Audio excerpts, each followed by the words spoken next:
If that's not a reason for you right now to go build your brand on social media, then I don't know what is. So I turned on the camera basically as soon as I woke up, and I hope my hair's not too crazy. What's going on, everybody? This video I'm going to be talking about the importance of social media and how using it allowed me to advance my career for free at a young age. I have two different stories, one being RDCWorld and the other being how I shot for WRLD and Jack Harlow, or not Jack Harlow, WRLD and Ski Mask. And I'll tell that story first because it happened earlier, but the reason I was able to shoot for WRLD and Ski Mask was because I met a group of guys, and originally it was from this photography group chat on Twitter. It was like just a group chat where everyone would send their stuff and just like get likes and retweets and try and just build their brand. Just kind of like a group chat where people showed love, right? But from that group chat, we ended up making another one. You know how it always is with group chats. And in the new group chat that we made, it was me, it was a guy named Chris, a guy named Brandon, and a guy named Mark. And it was us four. And it may have been some other people, but they left. Those were like the main four at the time. And all three of them, Chris, Mark, and Brandon, they all live in Chicago. And me, I live in Austin. So they've been working, they've been doing their thing. I was working, doing my thing, yada yada. We stayed in touch just like because of Twitter. I met them, I probably knew them for like maybe a year, maybe a little less than 6 months, something like that. But it was like very active communication, right? We're constantly talking, I'm constantly engaging with them outside of just Twitter, right? We had made our own iMessage group chat. I'm getting critique from them, sending them photo, video work. They're sending stuff my way. We're kind of just having like a good, healthy relationship, right? So somehow or another, Brandon and then Mark and Brandon had a falling out. And so Mark and Brandon went their own way, and they made a media group called Milky Made It, where they focus on hip-hop music videos.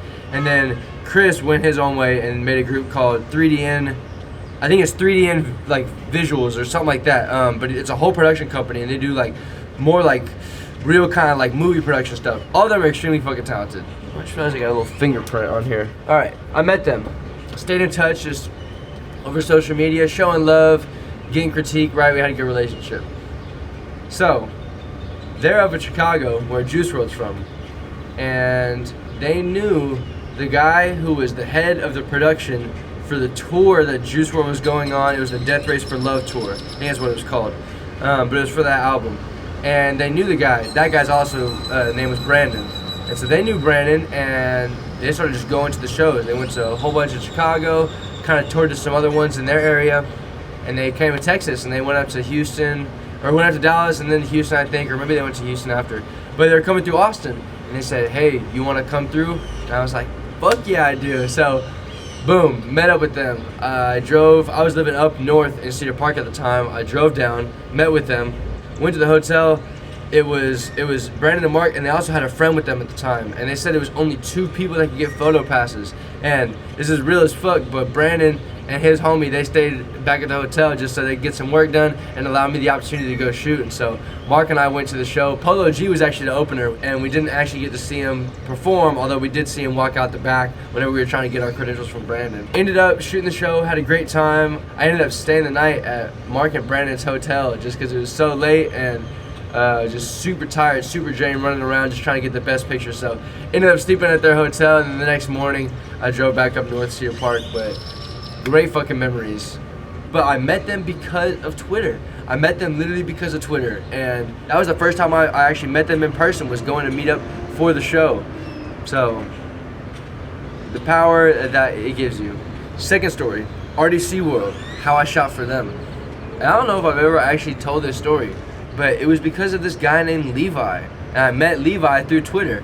So when I got out of high school, I was in Corpus Christi. I moved back home after a year in Corpus, trying to figure out what I was going to do next, where I wanted to go to school. And I was touring places in Austin. And one of the schools in Austin is St. Edward's University. Also UT is a big one where I ended up going, actually. But St. Ed's is the first one I toured.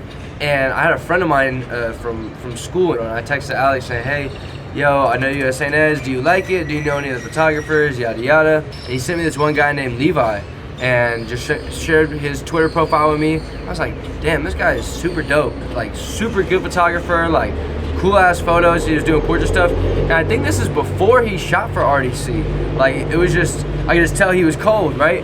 So, boom, followed him there, started showing love. Followed him on Instagram, started showing love just all the time. Every time I posted, like, just showing love. Boom. RDC met him because, ridiculous. RDC met Levi because Levi was working at the Apple store in the Domain, I'm pretty sure. And they came through and he just chopped it up. Hey, I see, I know who you are, I do photography, locked in. So boom, they locked in. They're hosting their event, DreamCon. They need a photographer. Who they gonna call? Boom, they call Levi. Levi knows me just because I was showing love, and they say, hey, we need a videographer. Boom, Levi calls me. Look how that shit works. Literally just because I was showing love over Twitter and Instagram. But like, bro, just showing love on social media. And even with Mark and Brandon too, it started with me just showing love. Like, I was just being just real as fuck, just being genuine, trying to like make friends, you know what I'm saying?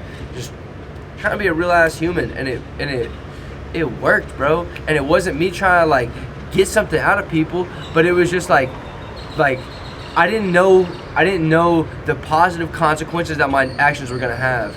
I didn't realize that just showing love on Twitter like that, literally all the time, every single post, like I'm always fucking liking, commenting, like, yo, this is fire, sharing it, you know what I'm saying, retweet, whatever it is. Like, I was doing that all the time just because it was like, I want to support people. I want people to support me. I wanted to build that support group, and so I was just trying to be proactive about building that support group, and in return, it ended up doing a lot more for me than I would have thought. And I have a friend of mine named Matt, and something he says all the time, he says it all the fucking time, is the person who gives the most will be the most successful. And I think that's such a great statement, because people don't give enough. They feel gatekeepish at times and things like that, but the more you give, the more open people are. And it's one of the laws of the universe, the law of giving and receiving, and just letting that flow, exchange. So anyway, I met them because of Twitter, and I had those opportunities because of Twitter. And if that's not a reason for you right now to go build your brand on social media, then I don't know what is. All right, everybody, appreciate y'all watching. Like, comment, subscribe. Really trying to grow this channel. I'm trying to reach 50,000 subscribers. I know we got a lot of milestones to reach until then, but I got big goals and I'm ready to achieve them. I'm doing daily uploads. I'm out here daily recording, trying to make shit shake. Really trying to make my dreams come true, because LEVVEL, the company, it's already coming true, man. And there's a lot of other things that have come true. So I want to get this going. I really want to put some time and effort into this, because I always felt like I wanted to, and I finally feel like I'm at that point where I'm ready. So anyway, like, comment, subscribe. Let's share this video. Share it with somebody who needs to hear it and needs to build their brand on social media and become the best version of yourself. Just 1% better each day. It's you versus you, not anybody else.